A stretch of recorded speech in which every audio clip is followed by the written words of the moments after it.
And now a rare interview from 1976 on the Sit and Talk show, in which Theo looks back on his career and recounts one of his favourite roles.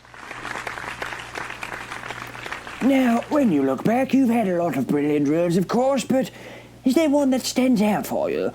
Could you choose a favourite, or has there simply been too many at this point? Well, do you know, Dickie, as a matter of fact, I can. I know some people will tell you it's like choosing between which is your favourite child, but given a bit of time, I suppose I could do that too. No, but honestly, despite my lengthy career and the plethora of actors I've worked alongside, my favourite role would have to be that of the shembling meyld monster from Resident Evil 7. It's true. I remember receiving the script on my desk, and Sally, my agent of course at the time, suggested that I throw it away. Well, you know what they say, Dickie. Curiosity killed the cats and all that. I opened the script and there sat 7 lines, all of which said meyld monster grunts and leaps at the protagonist. Well, I thought, why shouldn't I give that a go? So, as you know, I took the role and arrived on set several months later. And I remember the director, Koshi Nakanishi, was absolutely furious with me. Why? Well, I'd arrived 6 hours after they'd expected me.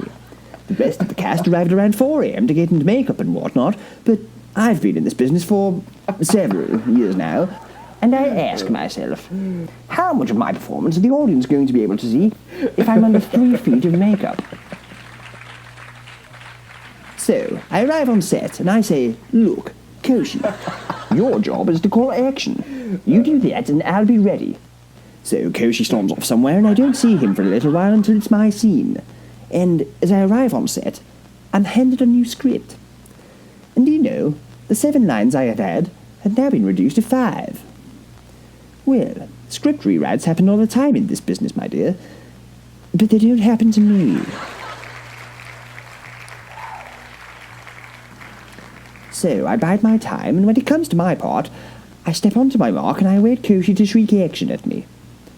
At this point, he's still blethering on about how I'm not in makeup. But here's the kicker. They can't teach you at acting school how to really become a role and bite off a man's head. I give Koshi one of my stares, you see, a long stare, that said, just say action.